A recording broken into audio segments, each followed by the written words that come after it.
3,15 m sur 6,68 m. Ici, les modèles sont à bon marché. Tout le monde voudrait être dans l'enterrement. 46 personnages, un chien. Ont déjà posé le maire, qui pèse 400 livres, un des bedeaux, avec un nez rouge comme une cerise, mais gros en proportion et de 5 pouces de longueur. Autour d'une fosse ouverte au premier plan, plusieurs groupes de personnages. Les femmes, les hommes, les gens d'église. Le curé, le juge de paix, le porte-croix, le notaire, l'adjoint Marlet, mes amis, mon père, les enfants de chœur, le fossoyeur, 2 vieux de la Révolution de 93, avec les habits du temps, un chien, le mort et ses porteurs, les bedeaux, mes sœurs, d'autres femmes aussi, etc. À gauche, le rocher du château. À droite, la roche du Mont. 2 falaises qui surplombent Ornans, la ville natale de Courbet.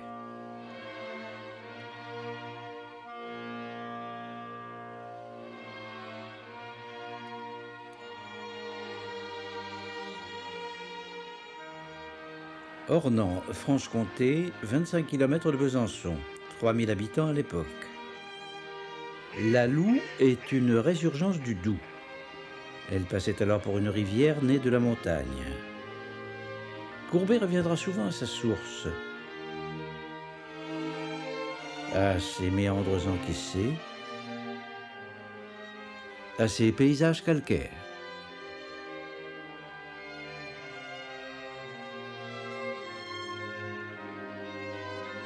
En France, les cimetières placés par tradition autour des églises étaient surchargés. À partir de la Révolution, ils sont transférés à l'extérieur des villes. La population d'Ornans s'oppose pendant plus d'une génération à cette décision. Le nouveau cimetière est inauguré en septembre 1848. Un mur en maçonnerie entoure un champ rectangulaire et s'ouvre par un portail de pierre à grille de fer. Les habitants de la petite ville enterrent quelqu'un. Comme à l'église, hommes et femmes sont séparés. Plusieurs pleurent. Le fossoyeur a posé sa veste et son bonnet de laine sur le bord de la fosse qu'il vient de creuser. Il attend, un genou en terre. 4 porteurs, tenue noire, gants blancs, grand chapeau à bords ronds, ils soutiennent le cercueil à l'aide de draps blancs.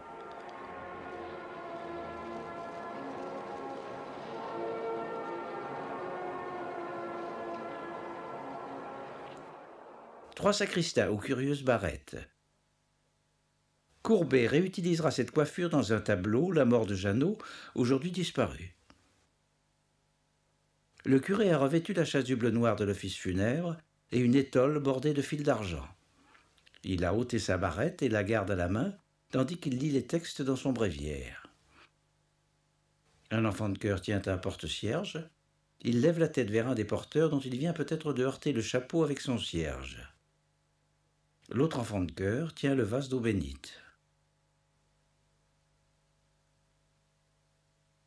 Certains historiens ont pensé que les vêtements des 2 bedeaux étaient inspirés de peintures italiennes anciennes. En 1994, lors d'un réaménagement de l'église, on a découvert, derrière une armoire de la sacristie, une de ces toques rouges à palmettes, tombées là et oubliées. Hommes et femmes sont en noir. Plusieurs hommes ont un chapeau haute forme.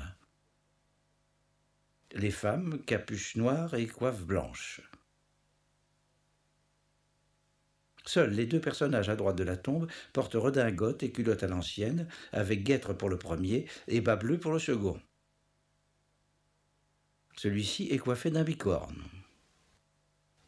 Ces costumes insolites datent de 1793, soit un demi-siècle auparavant, à l'époque de la Première République. Or, le tableau est peint en 1849, sous la Deuxième République, que vient d'amener la Révolution de 1848. Février 1848. L'émeute populaire renverse le roi Louis-Philippe. Les libertés sont rétablies, mais chômage et misère règnent. 3 mois plus tard, nouvelle révolution, barricades dans Paris. L'insurrection est matée dans le sang. Exécution sommaire, bannissement, déportation. Fin 1848, Louis-Napoléon Bonaparte, neveu de l'empereur, est élu président de la République. Il va rapidement chercher à accroître son pouvoir. En 1849, l'Assemblée nationale, en majorité monarchiste, revient sur les acquis sociaux de l'année précédente. C'est à l'automne de cette année 1849 que Courbet commence sa toile. Il dispose alors, en guise d'atelier, du grenier de la maison familiale. Et il fait poser ses proches et ses voisins. Le grenier mesure un peu plus de 4 mètres de large sur 7 mètres 40 de long. Mais le toit présente une forte pente. Et selon la légende, le peintre doit enrouler sa toile à droite et à gauche pour peindre son tableau. La toile se compose de 3 lais dont les coutures sont aujourd'hui visibles. Elle a été couverte d'une préparation à base de blanc de plomb à grains épais. Cette préparation, ensuite teintée à la terre d'ombre brûlée, est devenue plus apparente lorsque les couches de peinture ont séché. Elle a donc assombri le tableau et atténué ses tons froids. Visage, mains, vêtements sont dessinés au pinceau ou soulignés en bistre d'un trait laissé apparent. Les touches distinctes sont rarement fondues. Les zones plus indéterminées, terre, falaise, ciel, ont sans doute été travaillées au couteau. Le noir ne forme pas une masse uniforme, mais étale plusieurs nuances charbonneuses ou bleutées. Des notes violentes de blanc s'y opposent, drap des porteurs, surplis du porte-croix et des enfants de chœur, chemise du fossoyeur, bonnet et mouchoir des femmes, chien blanc tacheté de noir. Nuance particulière, le satin blanc bleuté du drap mortuaire. S'il n'est pas noir ou violet, c'est peut-être pour rattraper un déséquilibre entre les blancs minoritaires et les noirs dominants. La lumière contre les ténèbres. Des touches de couleurs vives ponctuent la toile. Vermillon des bedeaux et des enfants de chœur. Jaune cuivré du vase. Blouse vert olive sur laquelle le fossoyeur est agenouillé. Bas bleu, culotte verte, habit gris, gilet brun du vieux révolutionnaire.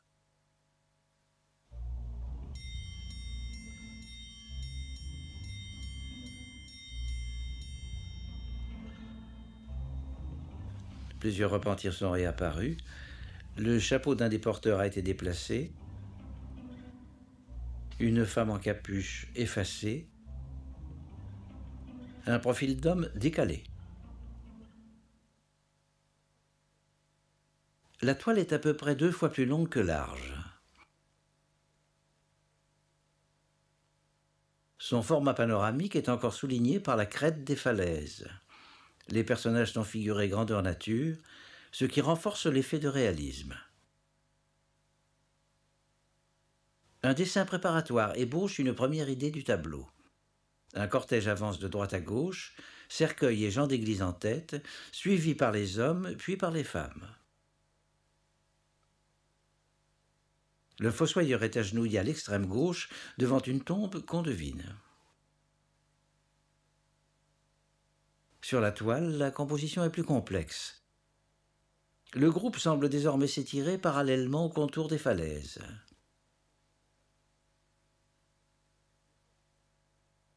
Pour rompre l'effet compact et la rigidité de la petite foule, Courbet a donné au visage et au regard des orientations très variées.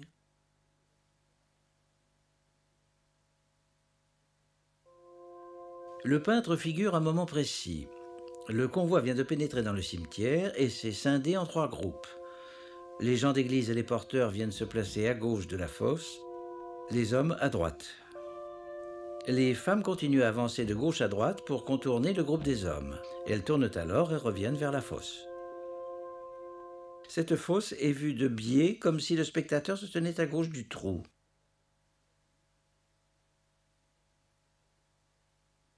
C'est un des rares volumes figurés de façon illusionniste, comme le sont le vase d'eau bénite, les plis du drap mortuaire et la boule du crucifix. Les personnages, eux, semblent aplatis, sans perspective. C'est ce qui a le plus choqué le public de l'époque. Ils ont été comparés à des figurines découpées. L'image paraît obéir à une construction géométrique. La tombe est située au centre du tableau. Le crucifix marque le premier quart. Les deux bords de la tombe suggèrent un point de fuite sur la hampe verticale du crucifix. Le cercueil est incliné selon la diagonale du rectangle formé par la ligne d'horizon et le bord inférieur de la toile. Les deux branches du crucifix s'alignent sur la diagonale du rectangle supérieur. Le crucifix et les tibias croisés forment deux croix sombres et opposées. En 1850, Courbet montre sa toile à Ornans, à Besançon, à Dijon, puis il l'inscrit au Salon, seul débouché pour un jeune peintre. Je tiens aussi que la peinture est un art essentiellement concret et ne peut consister que dans la représentation des choses réelles et existantes. C'est une langue toute physique qui se compose pour mots de tous les objets visibles. Un objet abstrait, non visible, non existant, n'est pas du domaine de la peinture.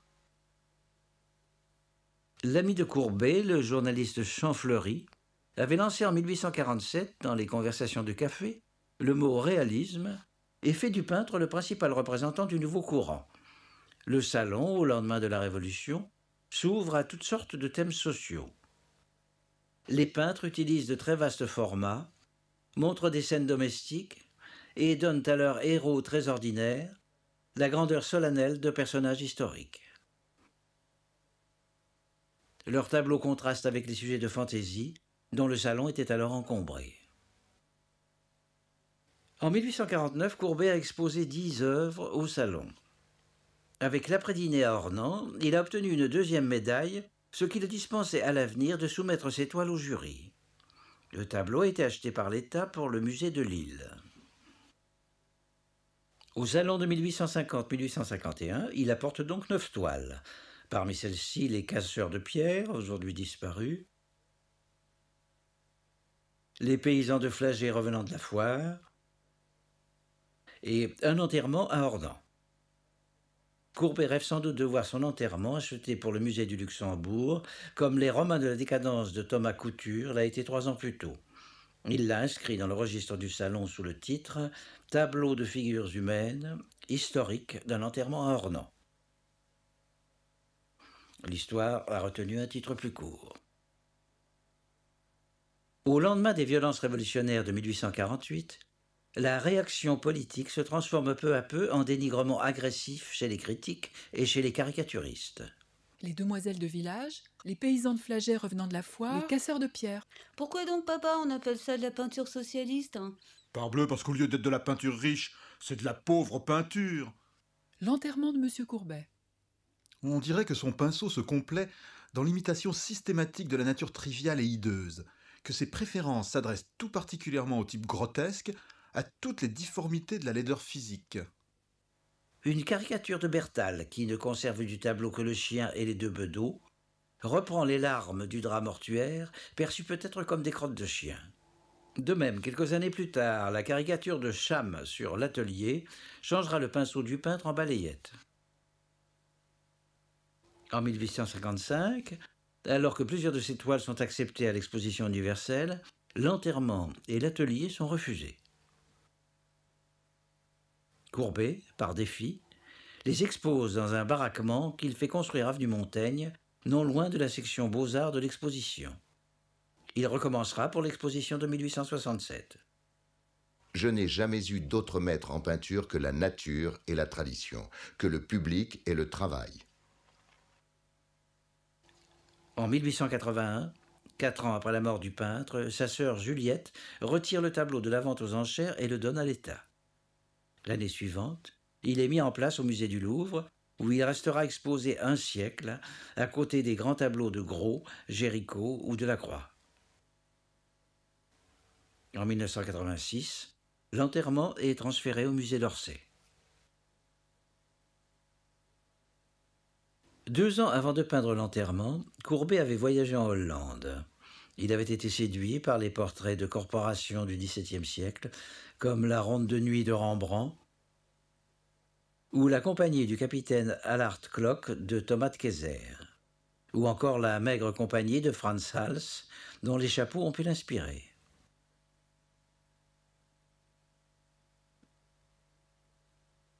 Ou surtout la compagnie du capitaine Bicker de Van der Helst. Le dispositif scénique permet d'étaler un grand nombre de personnages et de mettre en valeur vêtements, accessoires, physionomie et gestes. Autre influence probable, les tableaux de Goya présents à Paris au cours des 10 années précédentes, dans la galerie espagnole de Louis-Philippe, la grande attraction de l'époque. Manière sombre, traits soulignés, costumes, réalisme parfois poussé jusqu'à la caricature.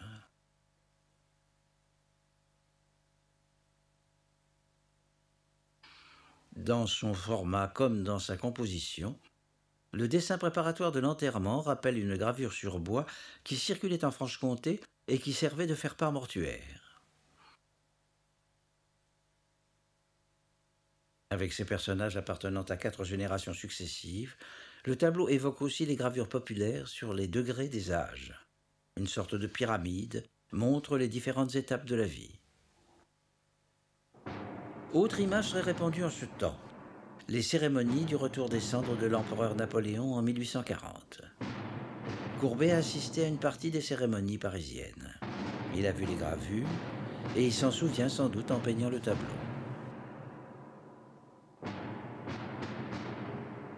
Les images de la danse des morts d'Alfred Rethel auraient pu aussi influencer Courbet. Au lendemain de celle de 1848, Rethel montre la vanité de toute révolution. Dans toutes les cultures du monde, des rituels funéraires occupent une place sociale fondamentale. Ils soudent dans le chagrin des communautés villageoises ou urbaines. Et il y a peut-être aussi dans l'enterrement le souvenir de toutes ces traditions qui associent les convois funéraires aux danses macabres grimaçantes. Nous avons terminé ce carnaval par une procession solennelle par toute la ville. L'effet était funèbre et sinistre. Procession caricaturale, cortège ridicule, farandole de carnaval, tout est bon pour conjurer la mort. Folklore qui transforme souvent les cérémonies funèbres les plus pesantes en farces burlesques.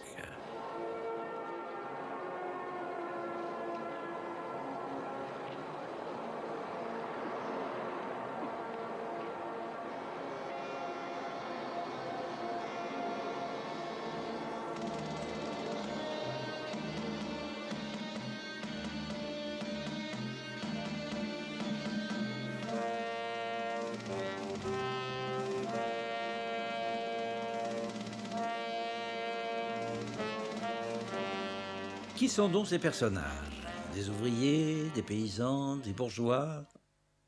En comparant les souvenirs des habitants d'Ornans, les registres d'état civil, les adresses, les actes notariés, les historiens ont pu reconstituer l'identité des personnages du tableau. Les porteurs sont Jean-François Crevaux, artisan cordonnier, Alphonse Bon, propriétaire cultivateur et rentier, ami de Courbet, Alphonse Promaillet, musicien, ami du peintre, qu'il avait déjà montré dans l'après-dîner à Ornans. Étienne Nodier, propriétaire. Le sacristain François-Constant Cauchy, artisan cordonnier. De Porte-Croix, François Collard-Claudam, propriétaire vigneron. Benjamin Bonnet, simple et pauvre curé de campagne. Les 2 enfants de chœur, François-Constant Panier et Claude-Joseph Journet, tous 2 fils de vignerons. Le fossoyeur, Antoine-Joseph Cassard, fils de cordonnier. Un autre sacristain, Claude-Louis Promaillet, musicien, grand ami de Courbet. Les bedeaux, Jean-Baptiste Muselier, vigneron plutôt aisé, Pierre-Xavier Clément, cordonnier très modeste. Les notables, Hippolyte Proudhon, juge de paix d'Ornans, cousin du philosophe. Prosper Teste, maire de la ville, rentier. Guillaume François Bertin, ancien gendarme devenu prêteur. Claude-Joseph Sage, meunier enrichi. Adolphe François Marlet, avocat, conseiller municipal, ami de Courbet. Les deux anciens de 1793, Jean-Baptiste Cardet, vigneron modeste, François Pilot, sécrétant, paysan. Les amis d'enfance de Courbet, Urbain Queneau, héritier d'un juge de paix d'Ornans, rentier, et comme Courbet célibataire. Max Buchon, bourgeois aisé comme eux, romancier et poète. Courbet le montre dans l'atelier. La famille du peintre, Jean-Antoine Oudot, vigneron aisé, le grand-père à qui Courbet vouait une grande vénération. Régis Courbet, le père, agronome, rentier, plutôt cultivé. Sylvie Oudot, la mère du peintre. Et ses trois sœurs, Zélie, Zoé et Juliette.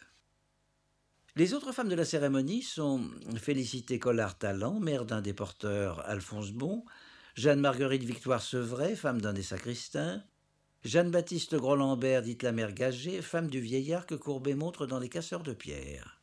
Jeanne Philibert et Thévenon, dite Fifi Caillot, ouvrière en robe, mariée à un cultivateur. Joséphine Beauquin, propriétaire aisée, Françoise Garmont, fille de cultivateur, Françoise Roncé, femme d'un riche artisan ébéniste d'Ornans, Célestine Garmont, fille de cultivateur, infirme, elle devait mourir indigente. La petite fille est la petite Teste, une arrière-petite-fille de Jean-Antoine Oudot, donc une petite cousine de Courbet. Quelques rares personnes n'ont pu être identifiées. Conclusion évidente qui contredit la plupart des lectures anciennes du tableau, la petite foule n'est pas du tout représentative d'une population où dominaient ouvriers, journaliers, paysans et petits artisans. À l'exception de 2 ou 3, les personnages appartiennent surtout à la classe des petits propriétaires, des bourgeois aisés ou des rentiers. Courbet a d'abord fait poser des membres de sa famille, puis ses amis de café, enfin par commodité plusieurs de ses voisins de quartier. Hommes ou femmes, jeunes ou vieux, pauvres ou riches, le visiteur retrouve aujourd'hui leur nom au hasard des allées du cimetière.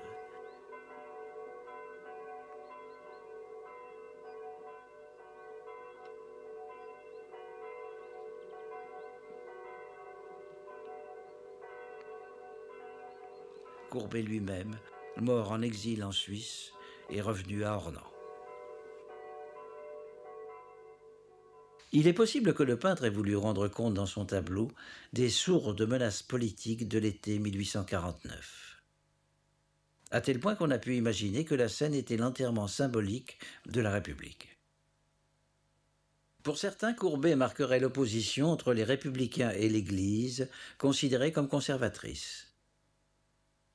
Mais la révolution de 1848, toute empreinte de socialisme utopique, penche plutôt pour une entente universelle. Dans certaines représentations de l'époque, le cortège des peuples libérés est même dominé par le Christ, comme l'enterrement de Courbet est dominé par le crucifix. Le Christ se dresse sur un paysage de montagne, comme dans les représentations classiques de la Passion. C'est un Christ en bois, peint en gris rose et qui paraît vivant. Ce n'est plus la Jérusalem splendide qui sert de toile de fond, seulement les falaises d'un paysage jurassien dépouillé. L'Évangile dit qu'au moment de l'agonie du Christ sur le Golgotha, la terre tremble, se fend, et que le crâne d'Adam, le premier homme, enfoui depuis des millénaires, reparaît. Le crâne est bien là.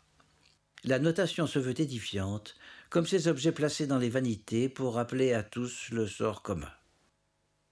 Il évoque aussi la scène du cimetière dans Hamlet, scène illustrée par les artistes romantiques comme Delacroix. Le crâne d'Adam appartient aussi à un autre univers symbolique, celui de la franc-maçonnerie. Avec les os croisés ou les larmes, il signifie que l'initié va renaître à une autre vie. Autre rappel de la peinture religieuse, les visages des porteurs qui se détournent du cercueil. À la campagne, on attendait souvent plusieurs jours avant d'enterrer les morts. Et la pestilence de la mort est parfois évoquée avec lourdeur dans les tableaux sur la résurrection de Lazare. Enfin, le chien rejoue un rôle immémorial. Dans toutes les traditions sacrées, l'animal accompagne l'âme du défunt dans l'au-delà.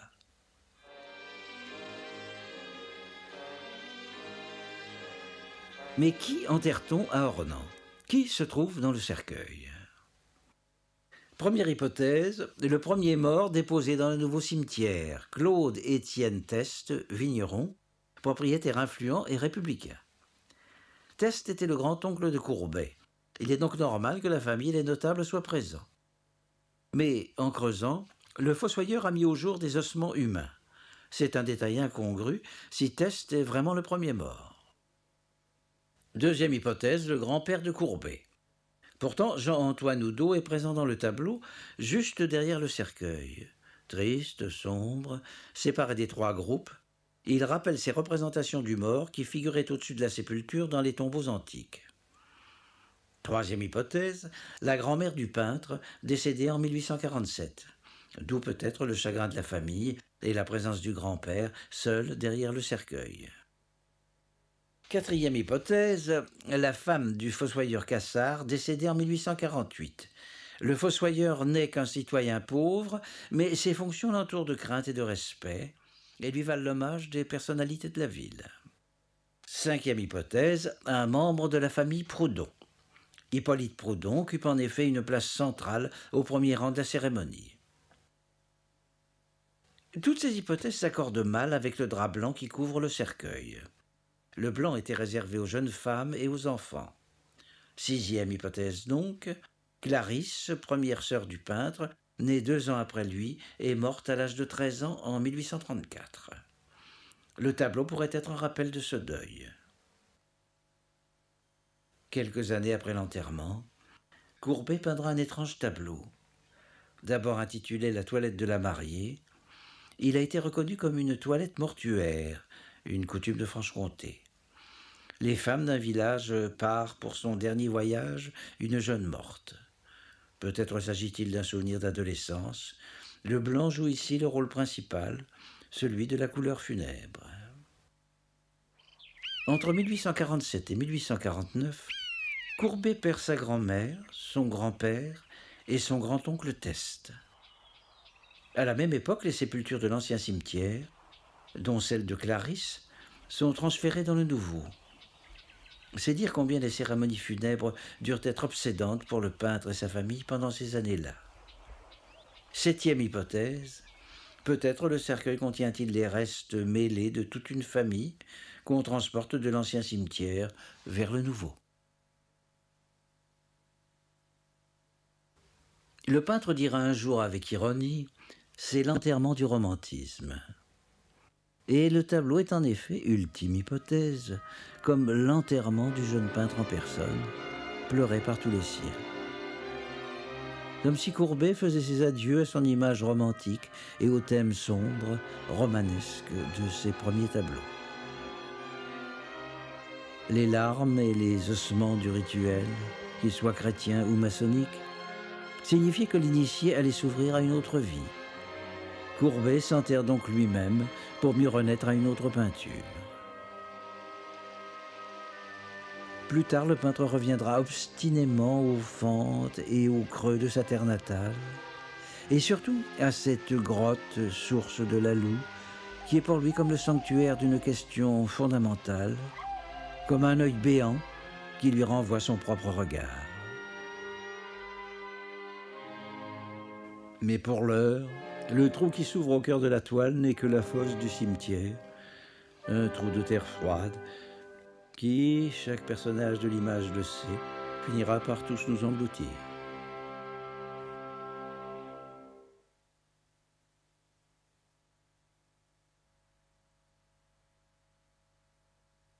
Dans notre société si bien civilisée, il faut que je mène une vie de sauvage. Il faut que je m'affranchisse même des gouvernements.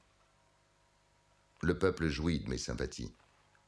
Il faut que je m'adresse à lui directement, que j'en tire ma science et qu'il me fasse vivre. Pour cela, je viens donc de débuter dans la grande vie vagabonde et indépendante du bohémien.